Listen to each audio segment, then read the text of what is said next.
black, and we'll do the little fade in thing. Nice. There you go. We're live. Are we on now? We're on now. Yeah. Okay. We're on now. Right. Welcome to Herald of Woe Concerning Hobby, episode 3. We've definitely not already done this intro once already because Doug didn't press the fucking button. Yep. And we are go for episode 3. So, welcome. This is Concerning Hobby. This is our, what did we say? Biannual? Biannual, but Semi-month? by no means is that like an accurate term for this at all. It's like a once a month kind of thing, I guess, at this point. Yeah, once a month, I think. Maybe once or twice a month. You could say monthly stream where we go over just casual chit chat, casual hobby chit chat, Yep. and just maybe get a bit hyped up for some conjecture and wish listing. And so, yeah, that's what we'll be doing this week, going over some plastic kits. But more about that later. Stay tuned. Stay tuned. Yeah, so this is kind of like I guess it's kind of almost is like a partner with the previous Concerning Hobby that we did. So if you haven't watched that, go and check that out. It was where we talk about our wish list for, the next supplements we'd like to see. And, supplements and new plastic kits kind of go hand in hand. So, we figured why not do the same? Yeah, and I think sometimes with the hobby it can get a little bit stale in terms of just focusing on what you've already got, Why be content with just what you've got when you can wish list rampantly for what you want instead? And I think that's the name of the game here. Just stop being content. Start being a little bit more discerning with your hobby and start, rampantly wish listing for kits that you do want to see as opposed to what you've already got. Stop being grateful. Stop being grateful. Yeah. So anyway, Doug, what you been working on? Well, I've been working on our Moria episode, so that's now out and in the wild for you all to have a little listen to and a watch. It's about 3 hours worth, or close to 3 hours worth of Moria model content for you there to delve deep into. And I've been continuing to work away on my Horus Heresy army, continuing to work away on the first unit of Sisters of Silence. Currently, about 27 hours into that project. One unit, 27 hours.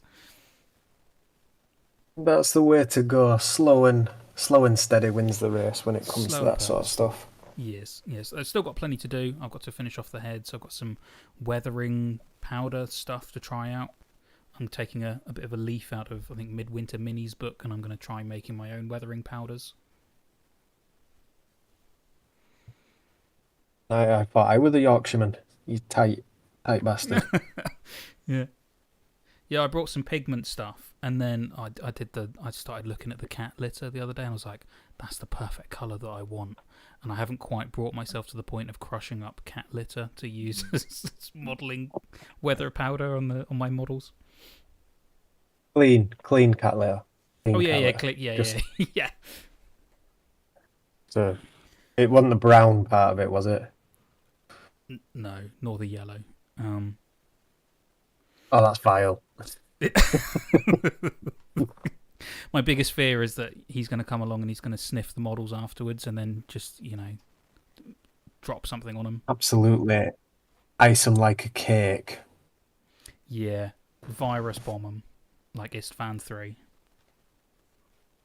Anyway, what's his next slide, Doug? You're still stuck on first slide. You're stuck in the past, man. Oh, yeah, I forgot I'm driving on this one, aren't I? Yeah. Plastic Fantastic. Here we go. You're driving all of them. I'm driving You're driving all of them.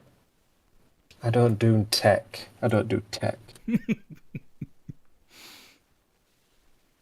So yeah, if you're new to the channel, go back a slide, Doug. Go back a slide. Sort it out. You're going way too quick. Premature sliding. Premature sliding. Give us a follow on Instagram as usual. Just read them right there. I'm not going to say them. Just, get on with it. Light out. Give us a follow. Cheeky follow. We always tend to post up on there on the Herald of Woe.spg about when new episodes are coming out and stuff we're doing. Follow me for painting stuff and daily nonsensical Lord of the Rings memes. You fire the fucking memes out, right? Yeah. There's some heavy meme content. I enjoyed the one today, the Boromir one today, but I enjoyed just any Boromir meme. So I'm. Is that the Boromir Shining one that I posted? Yeah, really enjoyed it. Really enjoyed it. Oh, that's good. Yeah, that tickled my pickle. Just can't beat a nice crossover. It's the crossover you never knew you wanted, but kind of need now. Yeah. But there's been a bit of happenings in Middle-earth this week, which, since we've started this, there's actually been a decent amount of uptake in the hobby stuff going on at Games Workshop, I guess.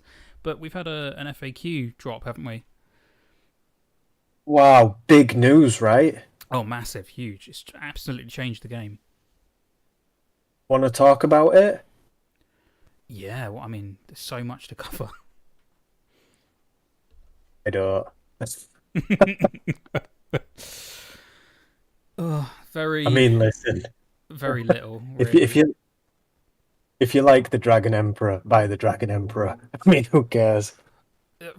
I mean, yeah, they're making you pay six more Easterlings, and part of his profile, you were kind of getting 6 extra Easterlings on his base carrying him. So now all you're doing is just paying for those 6 guys you were already getting.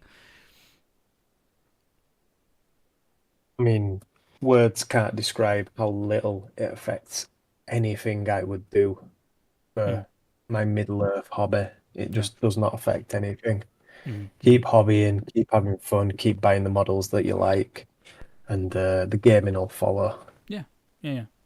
But it's good. I think it shows that the game is in a pretty solid state right now. If the biggest thing is, putting an extra 30 points onto a model, and then some just rules clarification stuff, I think we're in a pretty good spot. Yeah, I mean, how good is Middle-earth as a game? It's absolutely, well, for lack of a better phrase, it's bomb-proof. It's solid rule set and great community, and I don't think you can get a better tournament scene than the Middle-earth tournament scene. Yeah. Well, one of the best systems that GW have put out, for sure. I'm sure the Blood Bowl community will be coming for blood with me saying that, but I think it's the fucking bring it. We'll fight you.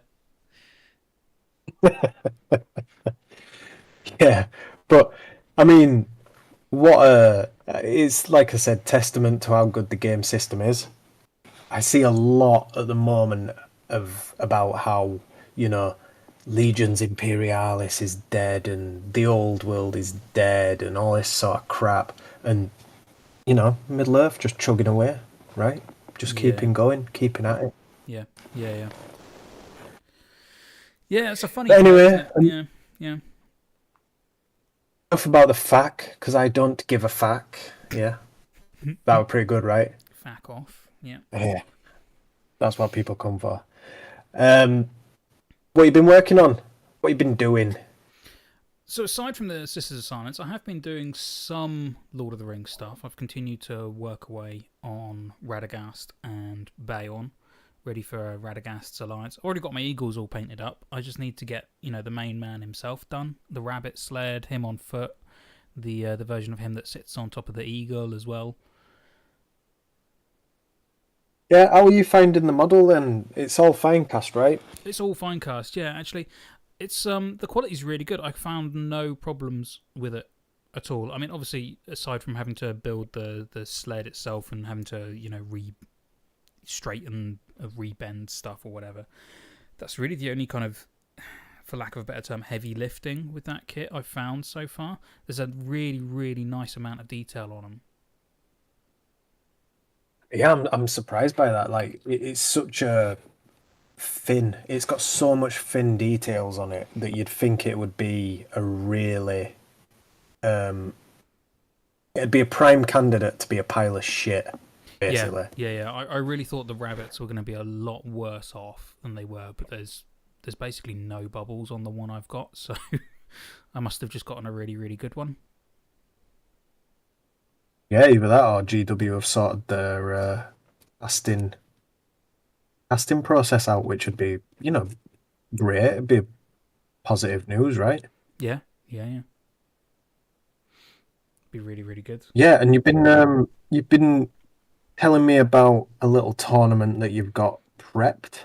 Yeah, so I'm working with Mitch Head. Hi, Mitch, the guy who runs Athena Games in Norwich, and we're getting ready for our 200-point extravaganza um, tournament. So we're doing a bunch of 200-point games, like really, really small scale, and we're taking a bunch of Battle Companies scenarios and scenarios from the match play guide and scaling them down and rewriting rules. And yeah, it's a lot of fun.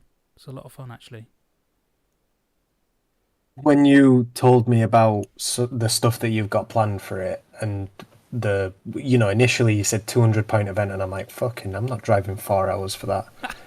But then when you started describing what you'd got planned, like the small boards and the random effects, like wild packs of wags coming on the board edge, and Yeah, yeah. other random shit like that, I was like, ooh, oh, do I need to get a cheeky list together and drive 4 hours down to Norwich?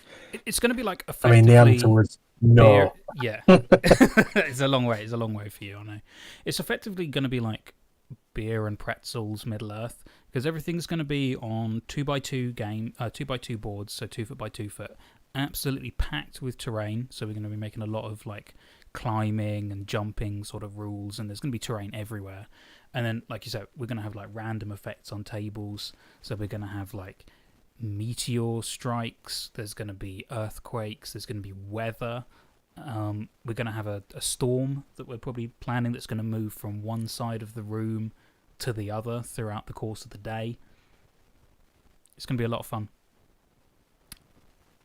Nah, that genuinely sounds awesome. I don't think Middle Earth is in danger of ever becoming stale. But if you're ever bored of that sort of like, oh, it's a 700-point tournament, or it's an 800-point tournament, this, that, and the other, this is the perfect, like, it sounds like the perfect event to really break up that sort of.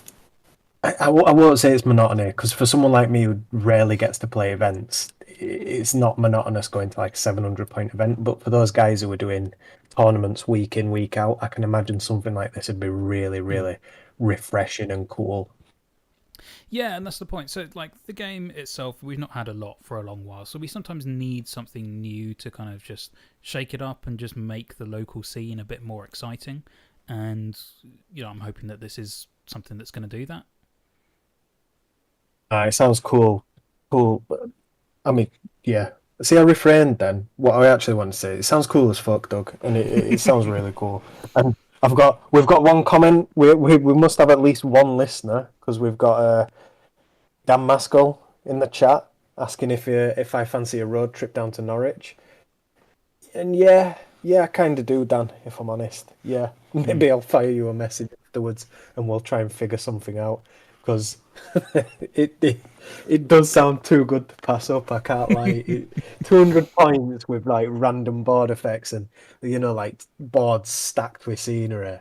You know, I actually think that sounds awesome. Like I said, just think it sounds really cool. Yeah. I've been to an event with similar things to this, and it turned into a real like the game in who won the game came kind of secondary. You were just more interested in like what was going on Yeah. in the moment, and that's really cool. Mm. It's kind of like going to be like a halfway house between like a normal 500-point game and Battle Companies. It's kind of somewhere in the middle. It's got the fun and fast pace of like a 500-point game, but and it's small, but it doesn't have the like the bookkeeping of battle companies. So Yeah, I mean, just tell it like it is, Doug. You ripped off Kill Team, and yeah, you're yeah, trying to market it like it's some genius idea. But ask me cool. about what I've been doing. Yeah, what have you been getting up to?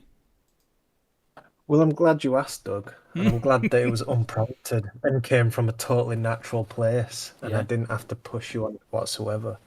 But I have finished army in the past week and a half. I've finished an army, oh, do my tell. first army of 2024.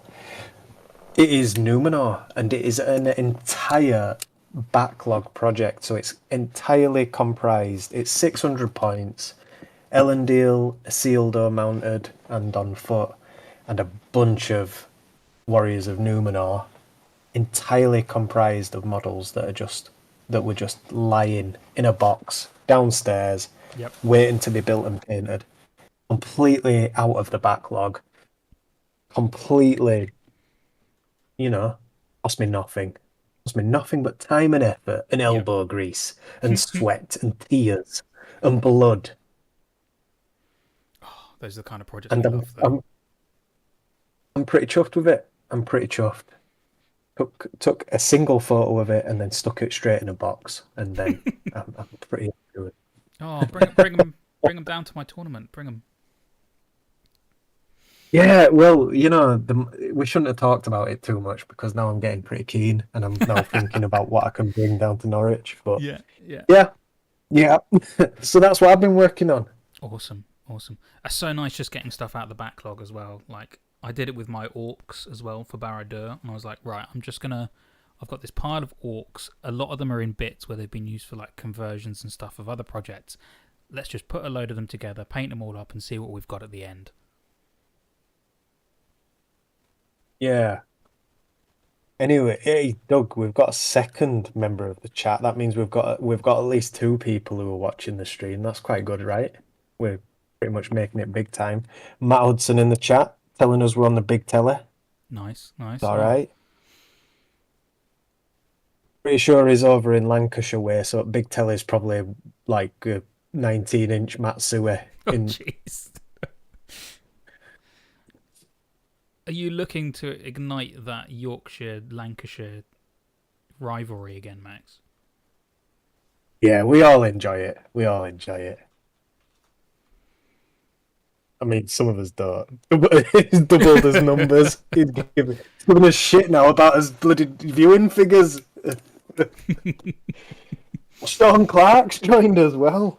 Bloody hell. Oh, It's welcome all. manic. Wow. It's manic. I mean, we're just absolutely jam-packed. Anyway, Doug, let's get to the meat of it. Yeah, We're now we've past the actually got some crust. We're viewers. past the Let's nice days. let's dive into some proper content. Proper content. Shit we made up. Yep. Oh fuck! I forgot I moved this slide. But anyway, I know that at least Sean Clark is would be able to help us with this one. Send us pictures of yourself and your foreign company together in one photo. Hmm. Generally a selfie. Uh, don't send pictures of yourself. Nobody wants to This see this that. isn't Just this isn't send pictures. this isn't just for Max, by the way. This is for our next hobby model deep dive. We're looking at Thorin's company. Not champions of Erebor, you fucking heathens. Don't send us pictures of champions of Erebor because No, they'll be. We just won't have it. I think We're Matt. not having I it. think you threatened people would get blocked somehow. Blocked, and I also was planning some form of lynch mob to head round to anybody who sends us pictures of champions of Erebor. So, foreign's company only. Don't take the piss. Don't take. Mm-hmm. It's serious business when it comes to this stuff, and we need our content supplied by other people, and so yeah, get those pictures rolling in. I'm expecting absolutely sackfuls. Mm-hmm. Can't wait to see him. But yeah, what did you move to the next slide?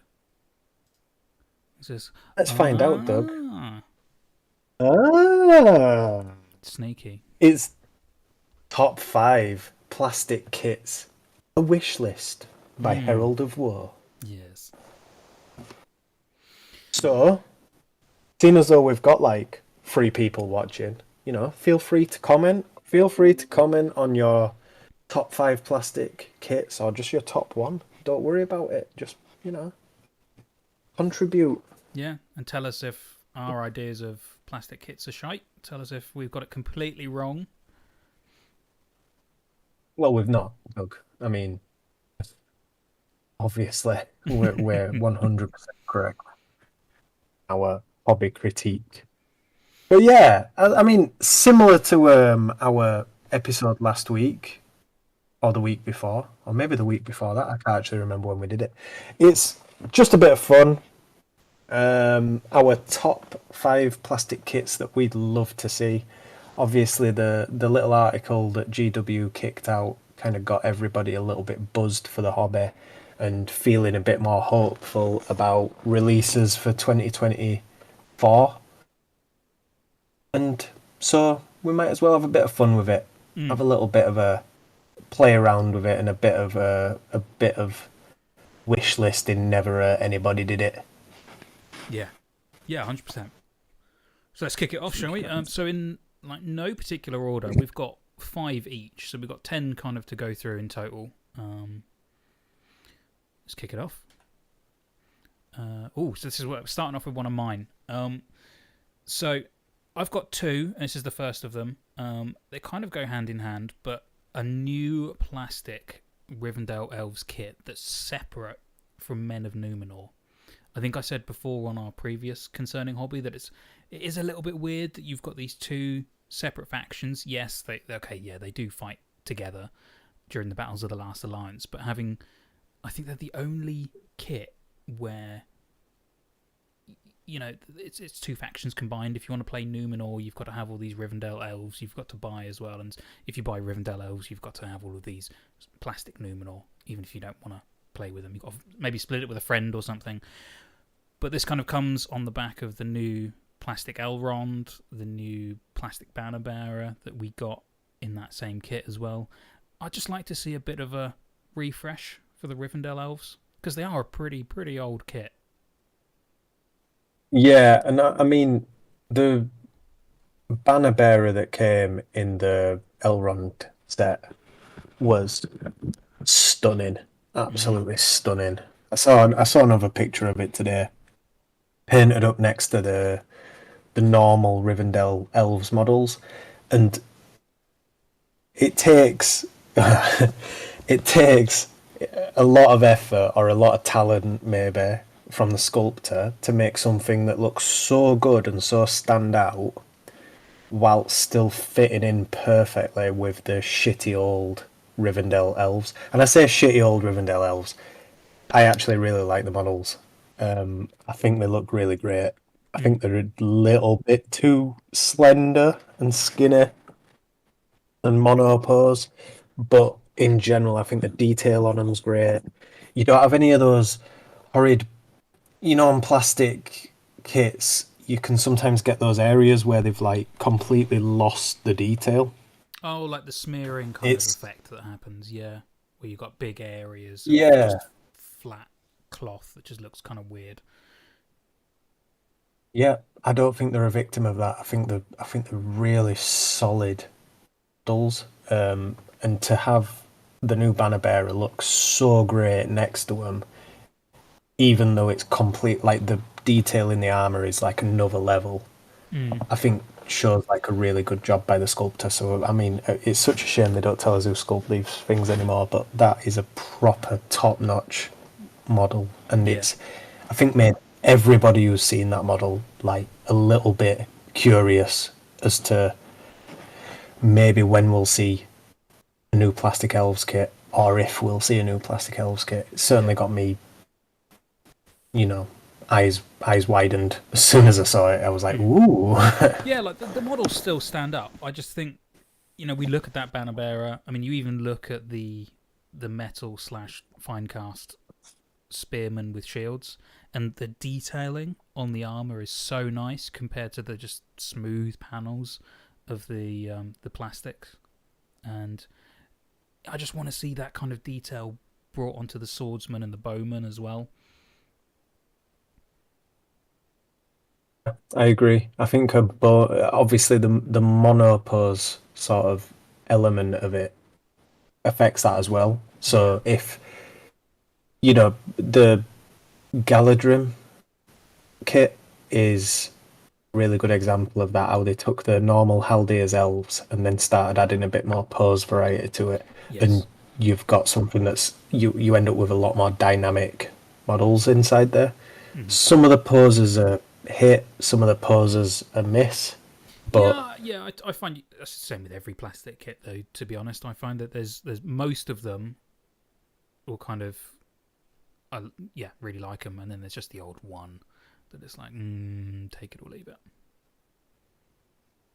yeah, yeah, and I think with the modern technology though, obviously with the only thing we've seen from Middle Earth using the modern view technology is that particular plastic. We've only seen hero models, and the only warrior model that's been modelled using the CAD, I think it is, that banner bearer. So a warrior kit using that technology, I think, would be incredible. Yeah, yeah, agreed. Yeah, because I mean the Elrond looks stunning as well. So I just want the warriors around him to match him in terms of detail and yeah. Yeah, absolutely. This is one that I give. I have no way to metric this. I don't know what to do, I was Doug. wondering what your metric was going to be. I was gonna say two thumbs up, and I was just like thinking in my head, what a fucking loser! Like two thumbs up. It's a good one, right? Yep, yep. Right, should we do the next one? I think that's probably one of yours, won't it? Yeah, I've Yes. gone alternate. Yeah, Frodo, Sam, and Gollum, and I've done them in the exact gear I want to see them in, which is Emin Muil Yeah. slash Ithilien, and yeah, I think we need this kit. We need a plastic Frodo, and we need a plastic Sam, and we need a plastic Gollum. We can't have that Merry with the absolutely gigantic package, just fucking, strutting his stuff, thinking he's all that. I've no plastic Frodo model other than the Fellowship one, which is utter garbage. Mm, mm. We need a plastic Frodo. And I think this is the perfect kit to kind of introduce that. And given what we know about, how much space they've got on these character box sprues. Yeah. I think we've seen a trend there, haven't we? Sort of the size of it. I don't think it's a stretch to say you could fit two of each of these characters on that in that particular pack. Oh, like what were you thinking? Like plastic orc armor, Frodo Yeah, and and Sam, maybe, or obviously it'd be kind of. I'd hope that the sculptor would kind of use their own discretion, or they'd do something, let their own personal bias come into it. I think part of the cool stuff about the previous, all the metal models is like who. I don't think anybody ever commissioned a Gimli sat on top of an Uruk-hai with an axe in its head. I think a sculptor sat there and said, "This is what I want to see, so I'm going to make it." mm, And I think I'd say the same with this particular kit. You would have loads of space on a plastic Frodo, Sam, and Gollum sprue. So why not double up and put something interesting like them in orc armor or a little campfire so that yeah, you can yeah, make a potato diorama. This exact scene would take up absolutely no space on a sprue, just none at all. It'd yeah, it'd be so easy to add. yeah. The Hobbit models are so tiny. Yeah, if you've put together the new Gandalf the White and Pippin kit, Pippin takes up like no space on those sprues. Yeah, exactly right. And so I mean, on the character sprues, you've got like two smallish sprues that come in the character boxes. Hmm. Hmm. I think you could fit at least 6 to 9 hobbits on them. Oh, I think you jeez. could fit absolutely loads. Frodo, Sam, and Gollum But that, mega pack. Yeah. yeah, either that or maybe do, as I said, I think it would be quite an easy kit to do and it'd sell really well. I hate talking about the business side of it, but I think, if you had a £20, I think they're about 22 quid are the character packs. Is that right? About that. 22 to 25 quid. Yeah, maybe. Yeah, yeah. So let's say you brought out a Hobbits character pack that had Sam and Frodo and Gollum with campfire, plus Sam, Frodo, Merry and Pippin in Weathertop attire, plus Sam and Frodo in orc armor. That'd all fit quite easily on those two sprues. Yeah. And Yeah. would you pay 25 quid for that? Hell yeah. Yeah, so would I. I'd be all in on that. And I think there'd be people who'd buy multiples so that they could convert stuff. I really do. I think people who would absolutely lap up a kit like that. Yeah, definitely. Yeah, I mean, it goes along with the fact that we've had other members of the Fellowship have new plastic releases. Let's get second plastic Fellowship release. Oh, you dirty bastard. Yeah. Like, you just couldn't wait for that, could you? You shoehorned that in. Yeah, yeah, had to. Right, moving swiftly on. Moving Let's on, get to shall the we? next. Oh, this is one of mine.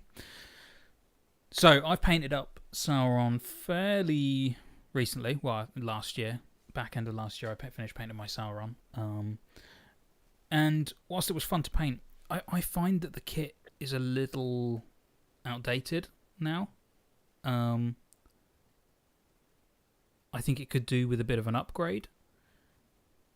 And I'm kind of going to say that this would be a Sauron and the Necromancer kind of double pack.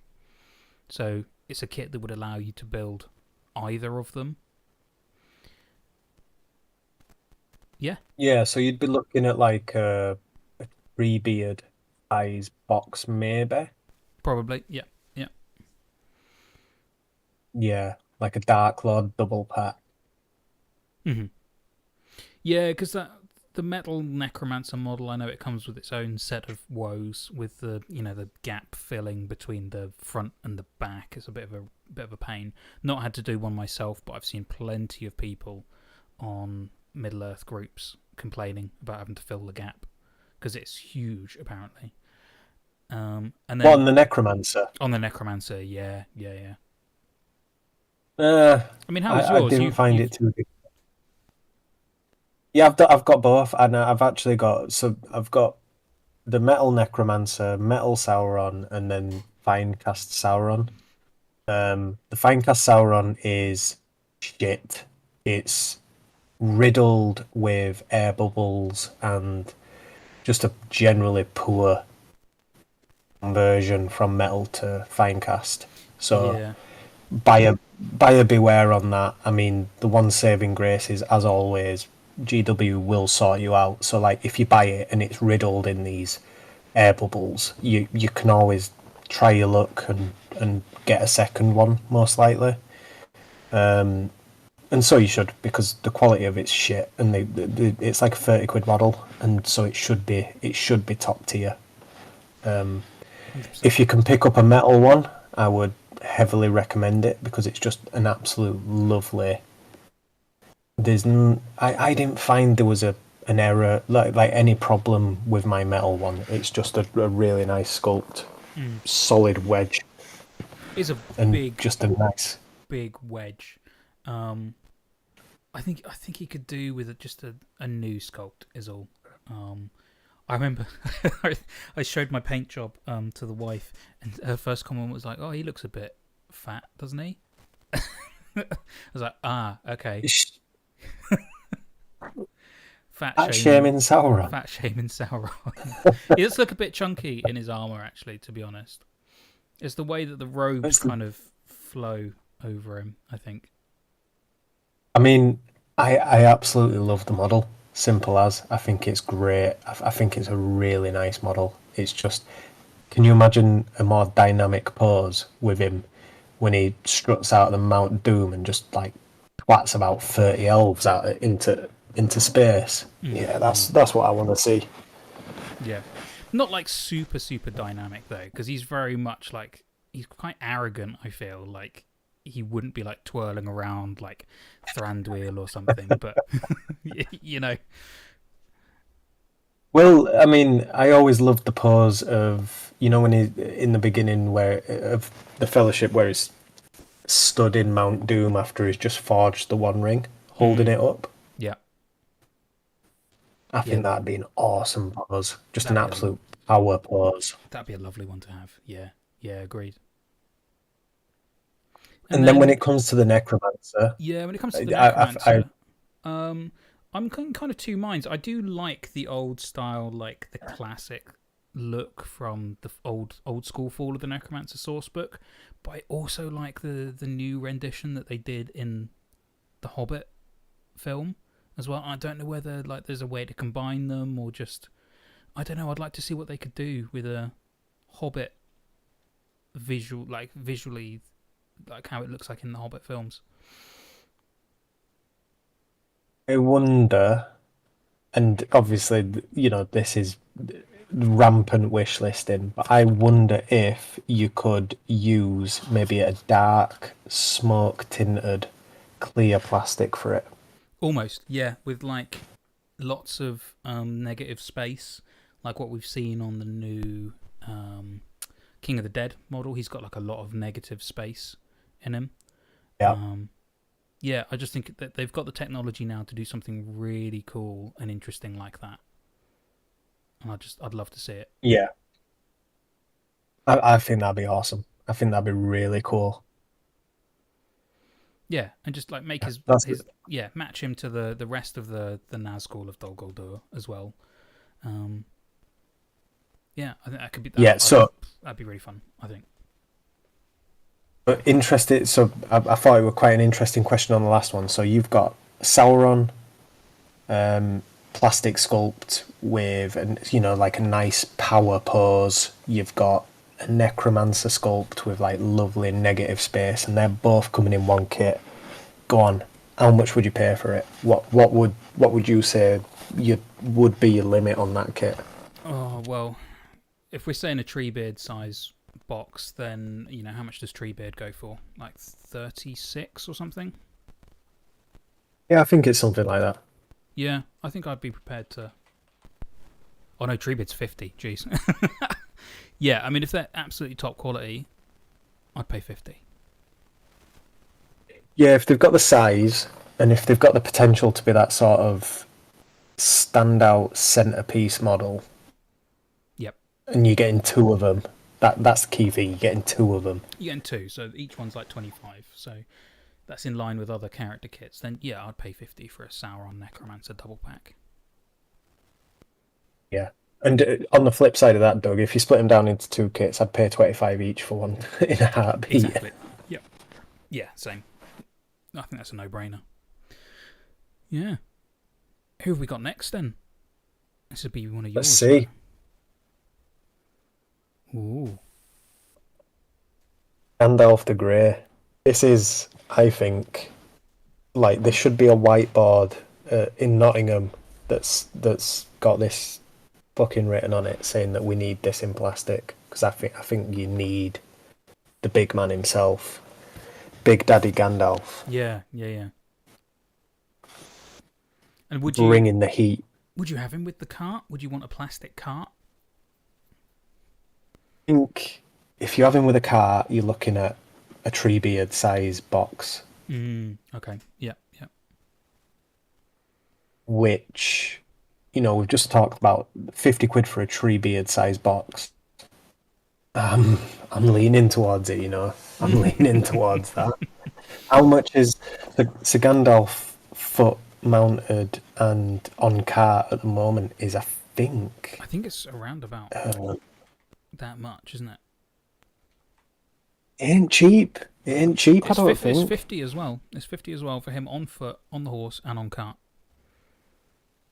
Yeah, yeah. You tell me it's 60, I'm taking it. And this, again, with a Treebeard size sprue for this, you could fit on Gandalf on foot, Gandalf mounted, Gandalf on cart, and my personal opinion on this is you stick in young Bilbo on foot Yep, and yep. old Bilbo on foot. Oh, On I love foot. it. Yeah, okay, like old friends meet again.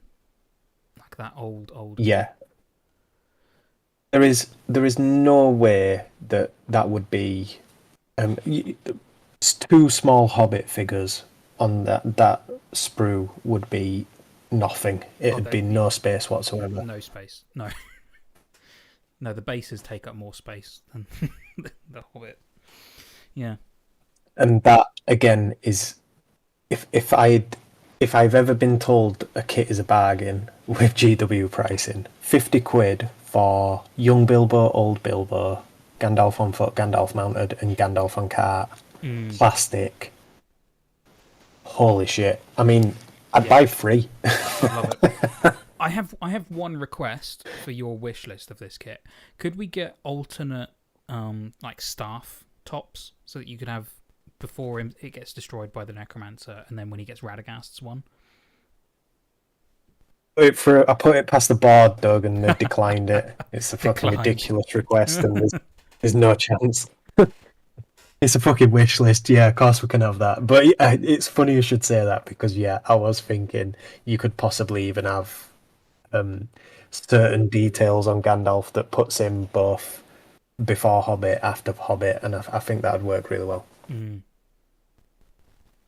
And it wouldn't be difficult. It wouldn't be difficult to implement if you had a staff that was molded into an arm, and you just had two of that part in the box.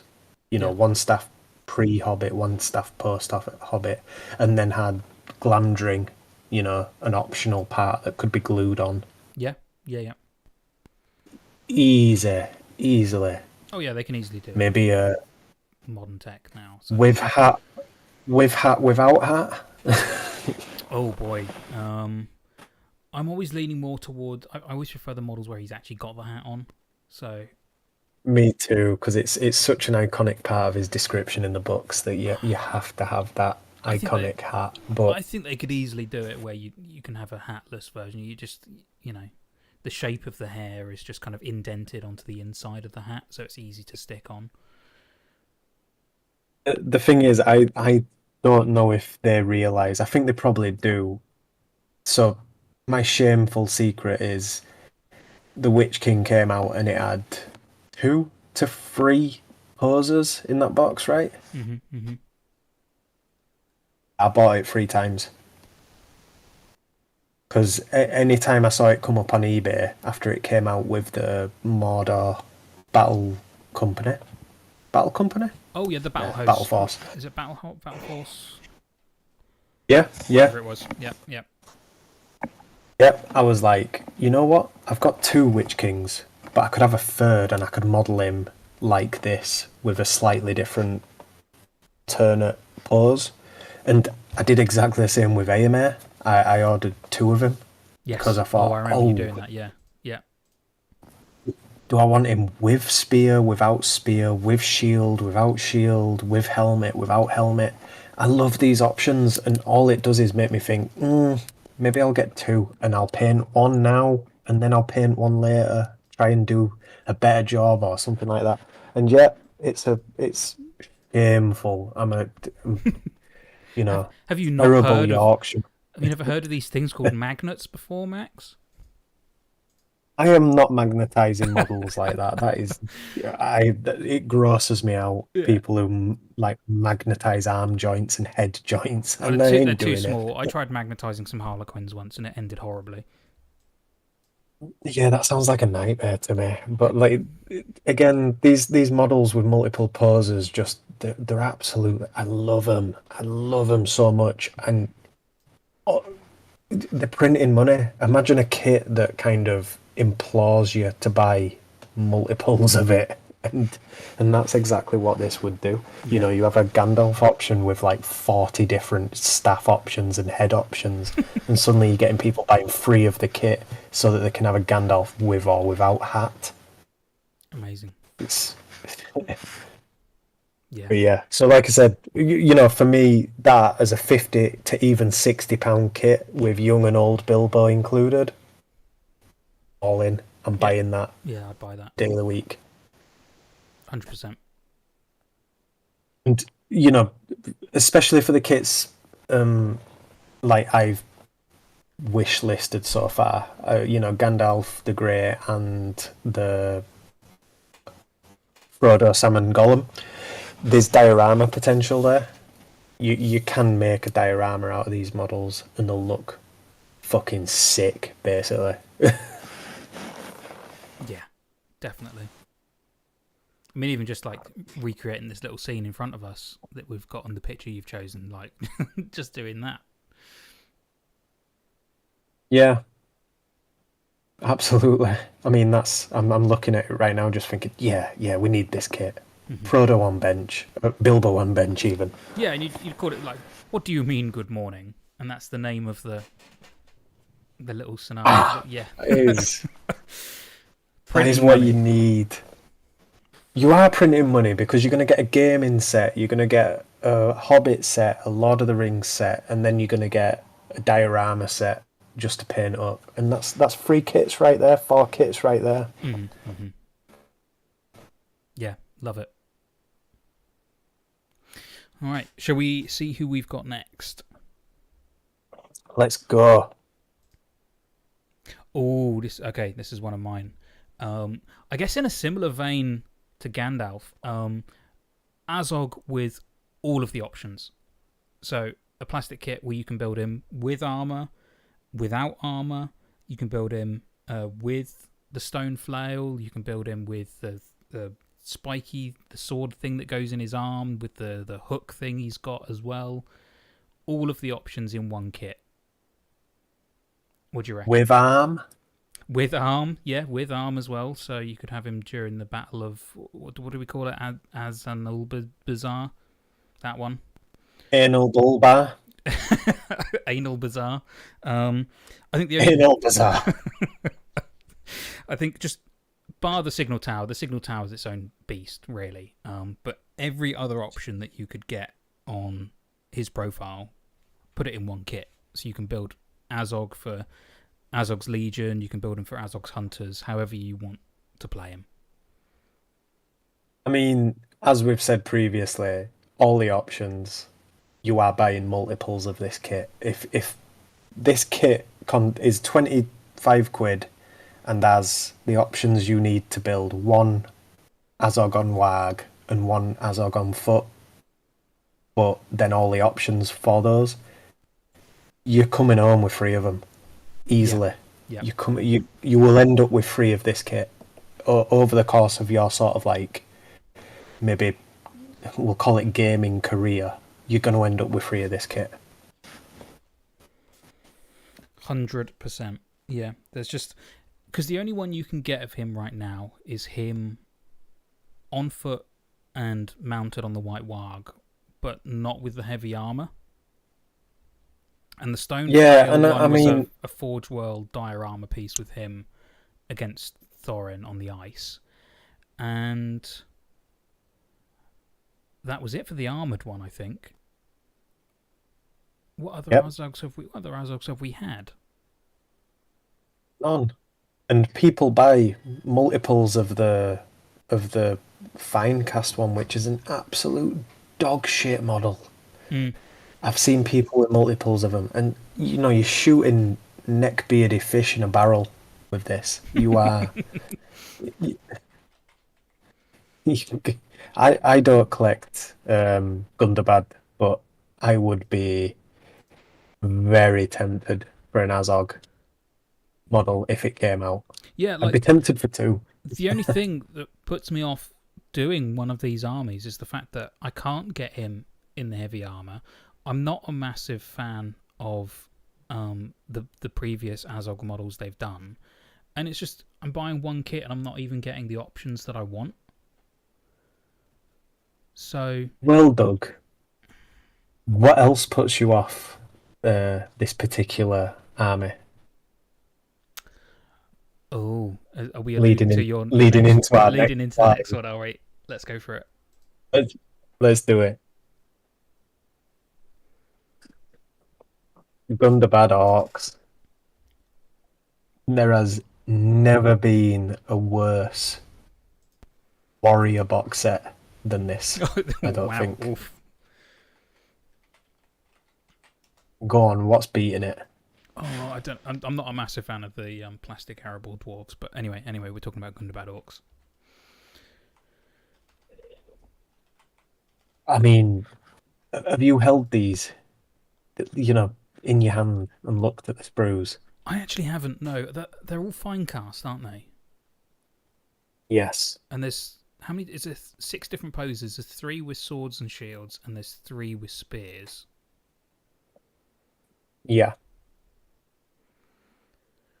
All nice and warped, covered in flash, Oof. and horrific fucking mold binds.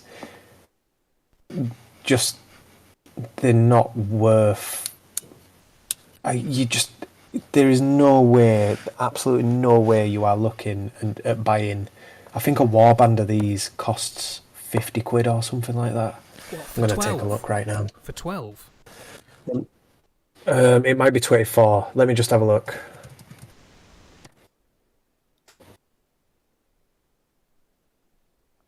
Oh, just I think I might have just beaten you to it. 12 resin miniatures Oh, for £50. Yeah, 12. no way. Wow. Well, I guess the saving grace is if you're ordering some from Games Workshop, you know you're going to get replacements because yeah, if the quality's as bad as you're saying, then Yeah. But you cannot rely on that. That no. is utterly terrible. I mean, that See, is the models, I don't hate scandalous. the models themselves. I'm looking at them on the screen now, and I don't hate how they look, but knowing that they're fine cast, I can see the bits where they'd bend the most. I see where like the bubbles would appear and stuff, and I just know they're not going to look anything like what's presented here. Yeah, because you know why? You're not looking at fine cast models there. No, no. They are. They will not be fine cast models. They will be something different that the studios got hold of. But yeah, I mean, I'm same as you. I'm looking at pictures of them, and they're gorgeous. They look awesome. They're super cool, and I love the they, aesthetic they of them. look. Yeah, like mixing the armor styles of almost like Saruman's Urukai, and then mixing them with more traditional orc warriors. Yeah, and they look brilliant. And it's a real shame that to run an army of Gundabad Orcs, you're just looking at a world of pain, basically. Yeah, So yeah, this needs a kit. 100% it needs a kit. And I think, what we've seen with the usual warrior kits, um, 6 swords, 6 spears, free sword poses, free spear poses, and then free. There are no missile options for no, Gundabad's, are there? no, there's no missile options. I think they can get a banner, and that's it. And that's where you've got like there's that little conversion kit, isn't there, that you can get. And I think that's probably still fine because it does allow you to make a captain, doesn't it? Yeah, I think that'd be worth doing as well. Again, I think like you have to judge GW by what they can do now, what we know they can do now, Mm. what the capability is compared to what, if you look at, I don't know, we mentioned the Galadrim kit. That's a pretty good kit, but if you were to stick a little plastic banner on there, would it be the end of the world? It'd probably be. You could probably fit that.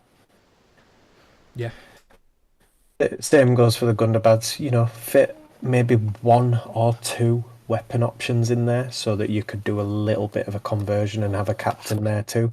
I mean, you're talking about 2 kits in Azog and Gundabad Orcs. that would pretty much I mean, that's change the forming. way people Yeah. look.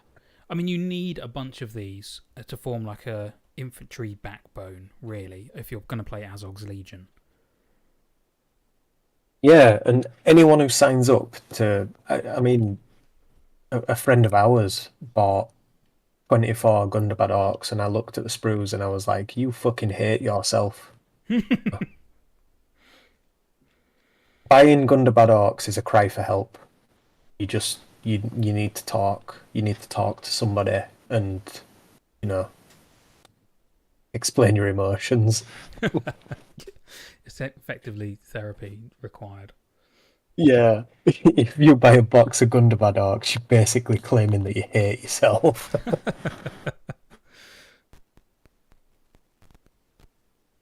Well, Yeah, so it's a weird one because really, I think you would see more Azog's Legion armies on the table if this had a plastic kit. If this oh, had a 100%. plastic Yeah, kit, yeah. you would see more Azog. I'd do it. Yeah, yeah. As soon as we see a plastic kit for him, I'd be into it. As long as I can get my plastic Azog, I can build him however I want. I'd be all in. I'd be in. I'd buy two boxes and I'd have at least two Azogs straight away. Mm-hmm. I'd be, yeah, I'm well in for this. Yep. I mean, it's strange because the clear plastic Army of the Dead is something that I was never interested in. But I bought the clear plastic Army of the Dead because I thought it's a self-contained army in two boxes basically. One box Yeah. of warriors, one King of the Dead, and I'm done. And this is the same. If you bring out a really stunning plastic kit for the Gundabad warriors, two boxes, well, that might be too much. One box maybe, and Providing you Azog, get and providing you get 24 in a box. Are you saying? yeah. So one box of these Azog and maybe a cheeky Forge World Yeah. I mean, if we're going prop. to the rules, they're 9 points each once you've given them a weapon. Well, I mean, they come with heavy armor and a sword, but you give them a shield, they're 9 points. You give them a spear, they're 9 points. Yeah. So Plus, like in terms of a range, what a letdown because you've got the Gundabad Troll. That's what it's called, right? Gundabad Troll Brute, is it? you've got the troll, you've You've got the troll brute as well, and then you've got the ogres in as well, and all of those look like actually pretty good. I mean, they're probably their own sorts of fine cast hell, but no, they're all Forge World. oh, they're all Forge World, are they?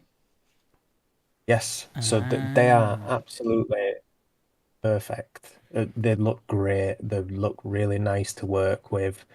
Um, and then you've got these Gundabad warriors, which you want to make your comprise. You know, that's what you want your force to be made of, really. Like yep, if you look at, even if you look at the scenarios, some scenarios for the Hobbit are 36 Gundabad orcs. yeah. Okay, so 2 boxes, yeah. Yeah, and 36 Gundabad orcs. Jesus Christ! I mean, I'd rather staple my scrotum to a table.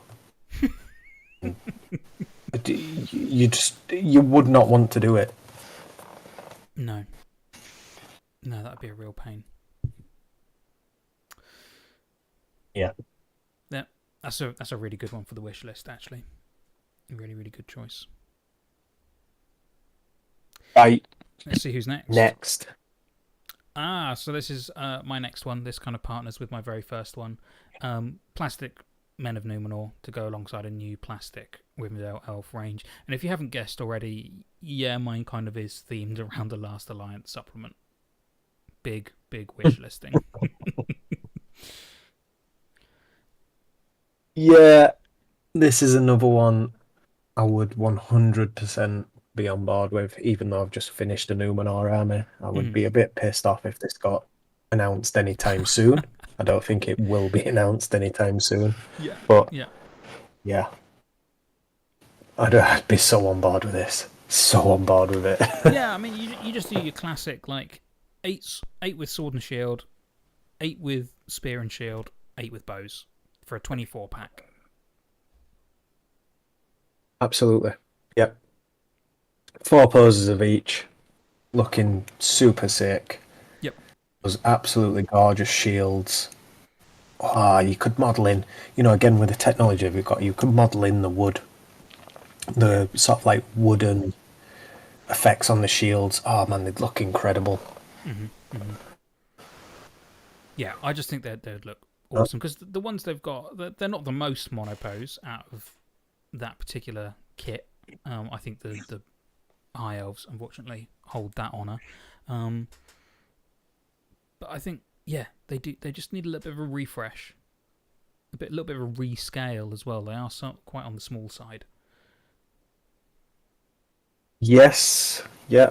I mean, as I said with the high elves, they are actually really nice sculpts. They're not bad at all. The face sculpts are very good on all of them. No loss of detail anywhere on them. But these with, I mean, I think everybody will have seen the. Is it Diwali? Devale? Yes, yeah, yeah, yeah. I know the ones you mean. Yeah, they're Numenor knockoffs, knockoff Numenorians. Mm. Are Numa pretty knockoffs. awesome looking. The Numen knockoffs, the knockoff Numenors. They look great, and I think everybody kind of wants to see a plastic kit. And again, as we said with the Gundabad Orcs, stick a banner in there, stick a couple of weapon options for your captain, Yep. and you've got a self-contained army within a box because you've got the bow option, spear option, sword option, all in one box. Yeah, Job because done. I Numenor's think never had a banner bearer ever, and no, they never had a and captain either. I think the it'd be captain was super easy to do. yeah. Yeah, I think the captain's always been like a conversion or something that I remember being done from the old the blue Return of the King book. I think I remember seeing that yep. detailed in there. It's just a spearman with a sword Yeah, just had on the it. yeah drilled out the spear and just put a sword in there instead. Yeah, and it'd be, you know, this is another one that you could create a fully fleshed out faction with possibly three kits. You know, um, you just need a cavalry kit to go alongside it, and you're done. You cavalry, warriors, and then maybe a hero pack, Mm. and that's it. That's everything you need. Yeah, yeah, yeah, yeah. Because I'd want cavalry to be able to do a kind of disaster at the Gladden Field. You know where Isildur is killed. Yeah, it'd be brilliant, wouldn't it? I'd It'd love be that. really, really cool to have Numenor cavalry alongside Numenor warriors, and yeah, like a plastic kit. I mean, it's not in this list, but a plastic heroes of the Last Alliance, Elendil and Isildur, and maybe an Arion Hmm. would be pretty awesome. As a triple pack, that'd be cool. I mean, we've seen triple hero packs before, right? Gimli, Legolas, Aragorn. Why not Elendil, Isildur, and an Arion? I think your only issue with that is you'd want mounted versions of them, Yeah, yeah. which seems if like I said, you've got maybe a warrior box set and a cavalry box set, and then maybe two plastic hero boxes. So Heroes, Elendil heroes mounted, unmounted, and heroes then on. Oh, you mean like actually put them here, foot and mounted for each character? yeah, like I think you could get away with Elendil on his own, foot and mounted, Yeah. with maybe a dying on the floor variant. I think maybe stick an Arion in that kit. Have Elendil, Isildur by himself, Yeah, and then have I an mean, Elendil and an Arion pack where you get Elendil on horse. we've gone from one box set to a complete range Range refresh refresh, here. but it wouldn't require much. It really would not require much. One box set, and then three boxes really. That sounds like what we're kind of honing in on. Men of Numenor, where you could build a captain and a banner from options in the kit, and then Elendil foot and mounted alongside an Arion, and then for kit number 3, Isildur foot and mounted. So 3 kits, and you've got a complete range refresh. Yeah, and a cavalry kit. Oh, and cav kit, so 4 kits. Yeah, okay. Well, you've got a faction there. I think you've Oh, got a sorry, faction faction. that would be.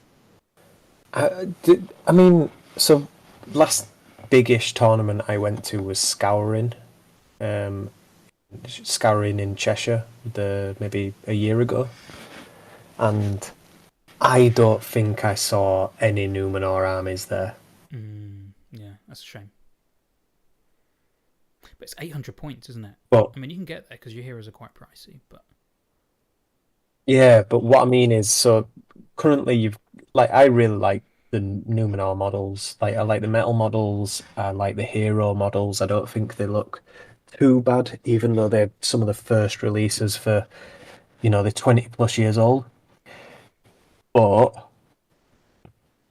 if you did the 4 boxes range refresh that we've just said, I think you turn up to Scarina Cheshire this year or next year, you're looking at maybe like a good third of the people there. yeah, People will be so horny for new stuff and so like invested in because everybody like it's such a cool faction, isn't it? mm, It's such yeah. a iconic faction that I think people would be like, "Yep, I'm doing that. That's mine. I'm taking that." Well, it's the thing. It's kind of everyone really likes him, and it's quite niche as well. It's quite a niche faction. So yeah, I think Yeah, a lot of I people think there. jump on it, and people who are seasoned Numenor players would jump on and buy a new cavalry kit as well. Yeah, I mean, I think a good equivalent, maybe, I mean, not the best equivalent, would be Sisters of Battle. So you had the guys who had Sisters of Battle's armies with all of the retro metal kits and were like die-hard Sisters of Battle fans. Mm. Um, and then when they brought out the plastic refresh, people just went absolutely nuts for them. And I don't know if it was because they were new or because people had been waiting for that particular faction, but people did go crazy for them. Yeah, yeah. I think there is a bit of that, hobby flavour of the month, and then people will jump on it, buy a load of stuff, and then jump out. Um, I think that always happens. Yeah, I mean, one thing I will say, so we've mentioned 3 plastic warrior kits in this episode so far, right? Yep. Rivendell, Gundabad, and Numenor. I would put money, and I'd guarantee that any one of those kits would be one of the biggest selling kits of the year. Maybe for not Games Workshop, but maybe for like a specialist games studio, if that makes sense. Like it instantly would be one of the best selling kits because you'd have people who just fancy something new. And I have no doubt that whatever GW put out, if it was a warrior kit, that it would look absolutely insanely good. Yeah, yeah. I think for Numenor, yeah, you're looking at a complete range refresh in the way that Sisters of Battle was for 40k.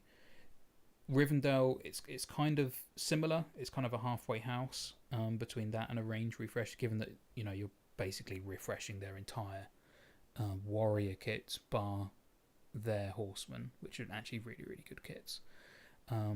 And then Azog's Legion, okay, it's a backbone, but it opens up sales for all of the rest of the lovely Forge World kits that they've already got. And Exactly. That's been the thing that's held me back from Azog's Legion, yeah, it's the warriors, right? So and that big hero. mm, Because if your big standout hero looks shit, then it kind of puts you off a little bit. I mean, don't get me wrong. I'm trying to think of other heroes that I've kind of bought, even though they're not the the best model. I think maybe even though they're really gorgeous sculpts, it's just that they fine cast Frore and Frayne. yep, yep, Yeah, they're they're difficult to love. even though the poses and the sculpts themselves are like really nice. Mm. Yeah, I feel the same way about Girion, to be honest. Difficult to Ah, love. Difficult to love. well, speaking of which, should we move on to our next kit? Let's move on, shall we? I think I know. I think I know what's coming next. There we There we go. go. That ties in quite There we nicely. go. Oh, almost like we planned it. This gorgeous bastard. Plastic Lee Evans. Luke Evans. Luke Evans. Who's Lee Evans? Jeez. Jeez. I need to look up who's Lee Evans. Oh, He's God, the no, not him. comedian. Jeez, not Plastic Lee Evans.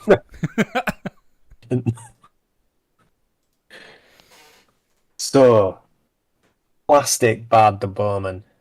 Yes. I think, even though he's not one of my favourite characters, is not something that I've been pining for or anything like that, I would love to see a Plastic Bad the Bowman. And yet again, if this came out, I'd be straight on it. I'd be like, yeah, kind of want that just to paint it.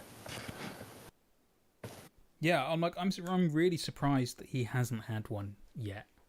Um, I know like the Hobbit trilogy is kind of more focused around Thorin and Bilbo and stuff, but for me, he's still like a really big hero and a massive part of the second and third films.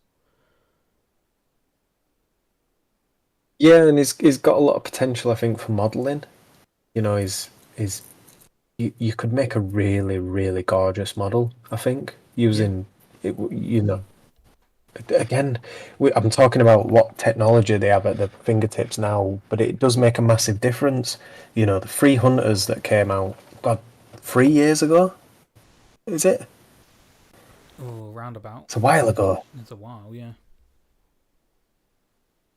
Those are standout models, right? They are properly like another level of, you know, model design, let's Oh call yeah. it. Yeah, And yeah, yeah. it, every plastic character since has been something that's just absolutely incredible. Gothmog, whether it's the Witch King, Gothmog, Dernhelm, um, Gandalf the White, which is just a stunning model. Saruman, awesome. Yep. You know, Yep. I think this would be one of those where you might not be that keen on Bard the Bowman. Like, you might not love the character like you love Aragorn or love um, Gandalf. But you know, suddenly you see the model and you're like, fuck, I need that in my life. Yeah, but people may feel the same way about Éomer. Like, Éomer is like a character who's probably quite difficult to get on with. He doesn't really get a lot of face time in the films. You don't really get to learn a lot about what he's about and what his motivations are. I feel like Bard probably fits into the same sort of space, and we've had plastic kit for Éomer. I dare say a plastic kit that's done well. I think it's done well. I I see a think the lot of Éomer people with one's it. like I see a really lot good. with it. Yeah, yeah. So Yeah, yeah, just I like think it'd do great. him on foot and on horse. Um, would you put? Ooh, what you taking up the extra space with? What you taking up the extra space with? Oh well, so he can take armor as an option. So I don't know You how never you'd. see him with it. You never see him with it in the film. You I do. wouldn't. Yeah, I wouldn't go that. final film where he's got that blue coat on. I think he's got like ring mail on underneath.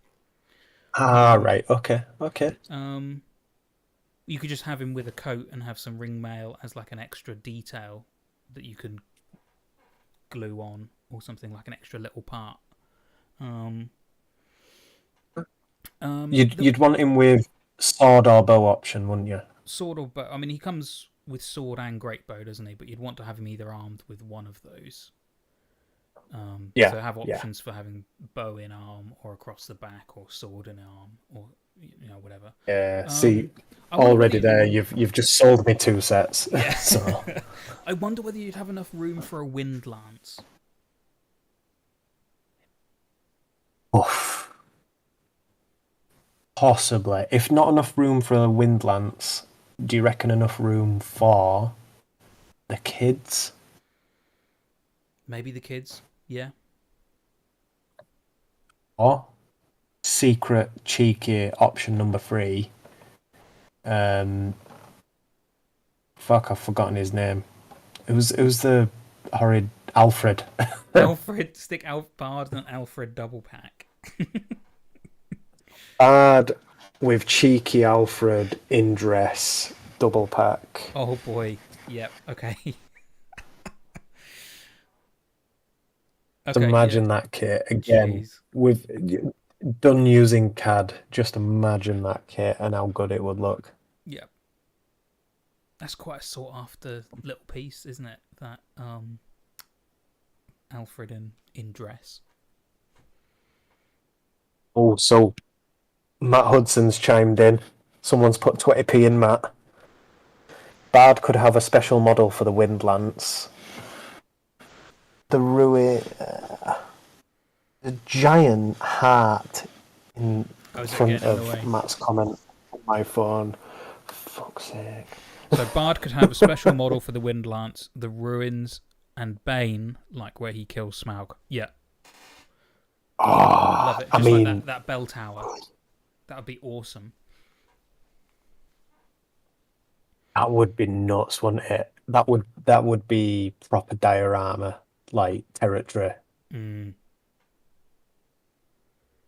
I mean, when we came up with this idea, me and you, for Windlance with Bane and Terrain, I mean, I was sold straight away when you mentioned it, Doug. Mm. Now even more so after Matt's comment. Yeah, well, I don't really think. Yeah, did Matt contribute to it at all? That is an absolutely great suggestion, Matt. Yeah, I think. Now, would you sacrifice Mounted Bard for Windlance Bard? Yeah, I think I would actually. I don't really see him as being Yeah, like a. He doesn't ride a horse apart from when he's doing that kind of parlay moment with Thorin in front of the walls of Erebor. So, yeah. I, Plus, it's like I've played against. Is it Survivors of Lake Town oh yeah, yeah, yeah. list? Yeah, yeah. I think I've played against that twice, and both times Bard on horse, and it's jarring if that makes sense in terms of an army composition because nothing else is on a fucking horse, and it's like why does this dude get a horse? Yeah. You know, all he does is drive a boat. Who's he? Where do you even get a horse from? Yeah, was it hidden on his boat? All of these horses in Fucking. Lake Town. But yeah, I'm with you on that. Like, if you give me the option of saying, right, listen, you can have a bard kit, 25 quid, as we've said, character packs, 25 quid. Here's your options. You're getting bard with sword or bow option, plus bard with, you know, ramshackle windlance assembly made of Lake Town house and child. Yep. I'm taking that option any day of the week. That is such a sick option. Yeah. I'd be all in on that. That sounds awesome. Yeah, that's. I think that's you're buying two. I mean, Again, this wouldn't be a you, wish list if we weren't prepared to dump loads of money on it. So, like, I'm sitting here thinking, like, oh, geez, if all these kits came out, I'm gonna have to like sell the car or something. fucking go broke. Yeah.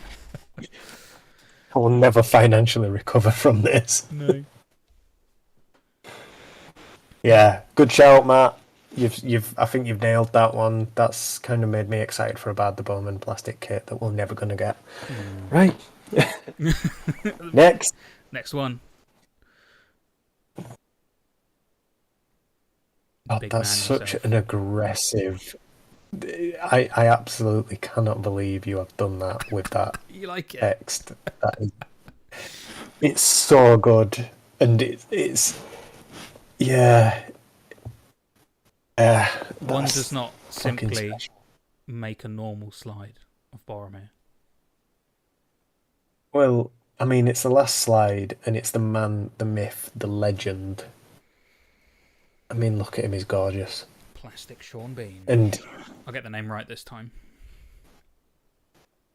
you need it. Yeah. Plastic Mr. Bean. Yeah, yeah. I would love to see one where you all the options, all the options. Him on horse, him with armor, him with the banner of Minas Tirith on foot So with the I horn. was I don't know. I don't know how many models you'd be able to make out of that kit. It'd be a pretty big kit, I think. But so you'd need armored, non-armored, foot and mounted, yep, plus banner option. So you're getting basically a foot, two times a foot and mounted Boromir. yeah. So it's four models basically. I think you could maybe just about fit that on two sprues. It might be, in fact, with a banner, I think that would probably be pretty difficult. But You're almost talking Treebeard size models, aren't yeah, you? Yeah, because you've got to fit the banner itself twice, horse twice. You need to give him the option of having a shield or not having a shield. And you need to stick a lance in but there as well if you're going to give him all of his options. how about so there's a bit of a, I won't say there's a precedent, but there's a little bit of a precedent. Faramir has a horse option. Mm. He did not come with a horse option on the latest plastic sprue. Oh, so you're thinking what, like the Sons of Denethor? Unarmored, no, unarmored, foot only. So you have foot on Fellowship Boromir, foot only, and Okay, then you have armored Boromir, foot and mounted, with option of the white, with the banner of the White Tower. yeah, love it. With and then the banner of the White Tower has like sculpted on detail. Yeah, that'd be sick. Absolutely sick. And I think you can easily sculpt it in a way that you can give him the option of shield, no shield, maybe cloak, no cloak, Cloak and because cloak, you know. lance as well instead of the banner if you wanted to. Yeah, I mean, how many times are you buying this kit? Like, no joke, you're looking at maybe three minimum. Possibly, yeah. I'm not magnetizing a kit like this ever No. because in my mind, what you do is you have you buy it the first time, you build it, paint it, right, cool. Then the next time you build that particular model, let's say it's hammered with the banner of the White Tower, you're painting it in a different. You're trying to improve. You're doing it in a different method. Maybe trying something different. Like non-metallic metal or something on him. Or Yeah, maybe. Or just basing it differently, doing it for a different themed force, or giving yeah. it, trying something new. Mm-hmm. And so, yeah, yeah, this kit would be a fucking big one for me. Plastic, and paired with the Frodo and maybe Gandalf kit, you've got a plastic Fellowship of the Ring there that's absolutely, top notch. Yeah, that's everyone covered, isn't it? Then across new kits, yeah, they're all in separate kits, but Yeah, I mean, don't get me wrong. There's some arguments about gear for the free hunters, yeah, but there's some I arguments mean, just about how bad those plastic fellowship look. So, tit for tat.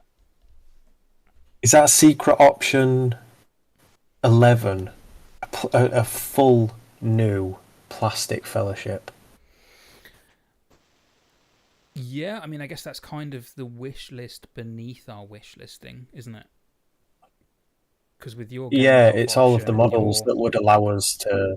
Yeah, I mean, three of the things on this list would go towards making a new plastic Fellowship kit. So maybe that's what we actually want. I think it is, you know. I think that's what my heart truly desires. So go on, right? If a plastic fellowship, a new plastic fellowship, what's your price limit on it?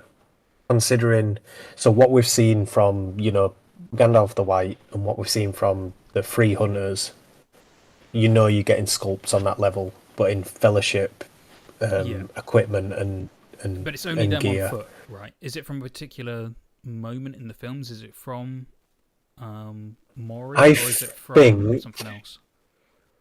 so. What would your vote be? Would you go for Moria or would you go for Amon Hen? I'll go for Moria.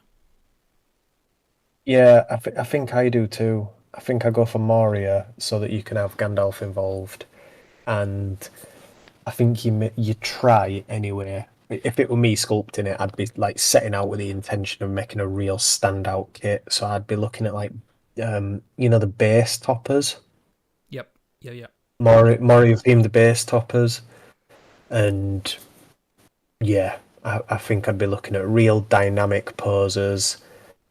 I'd want a base topper for Gimli standing on top of Balin's tomb, and then I'd want a Balin's tomb to come in that kit as well that you could stand him on top of, and he like is sunken into the base of Balin's tomb, if that makes sense. You know, like the old Diagostini battle games in Middle Earth. There was a special subscriber Yeah. buyer thing that was that thing on a base. So again, like what we're talking about, basically you're getting a kit that can be quite easily dioramified. Yeah, Yeah, I'd be so about that. I I'd be would. prepared to probably pay like 50 or 60 for that if it was top quality, and you got extra little bits to be able to make diorama stuff.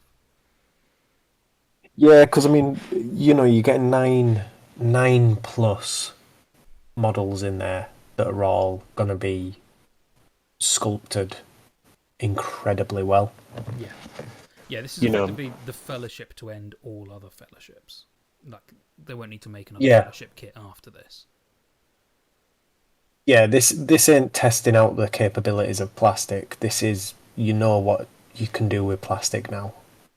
You know, the really utilizing it and getting some like tasteful options in there. Maybe Aragorn with optional gear on his back like bow and for equipment. Maybe Gandalf hat or no hat.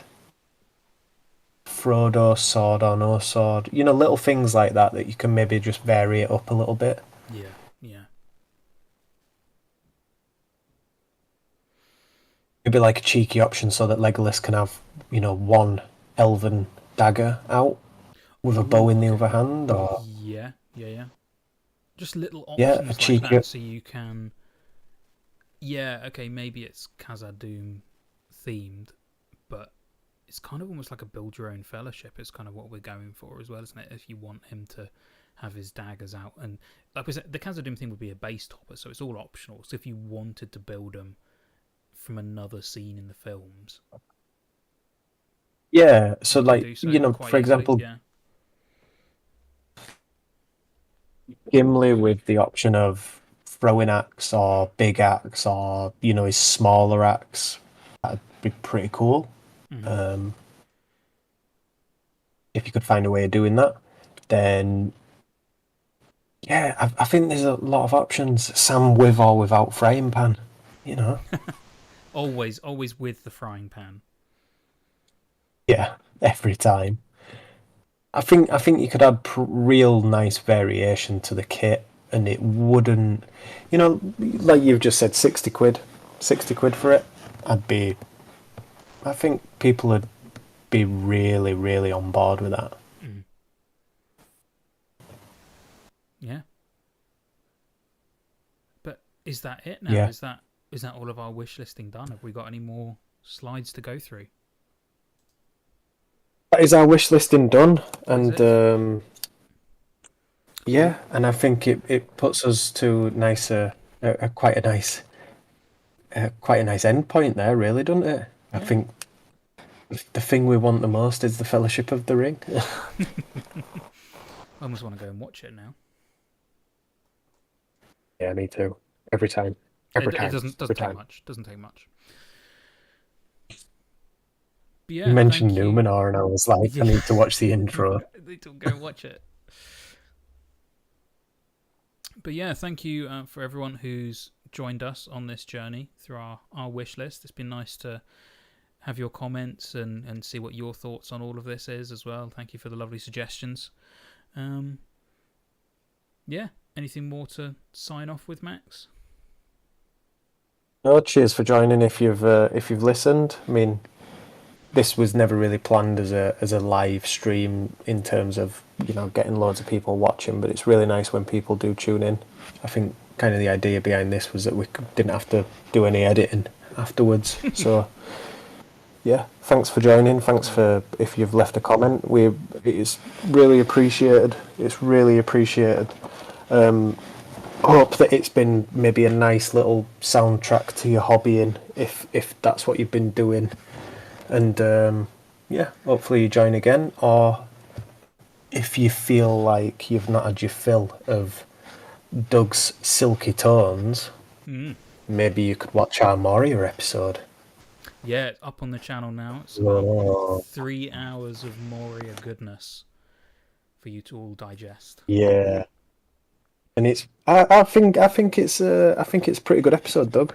I know it's got some little bits about what did we say it was? An octopus fucked a beetle. Yep, yep.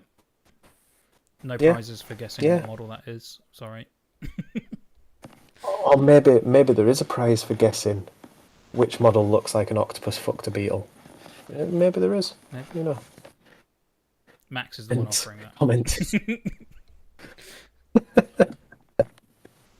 It's a dead octopus and a dead beetle Yep. sent to you via post. Jeez. But yeah, as we said, thank you for listening. Give the Moria episode a listen if you need something to commute to or hobby to. I mean, that was the idea behind these. That it's like just sitting listening to your mates talking shit about models. So, yeah, enjoy, guys.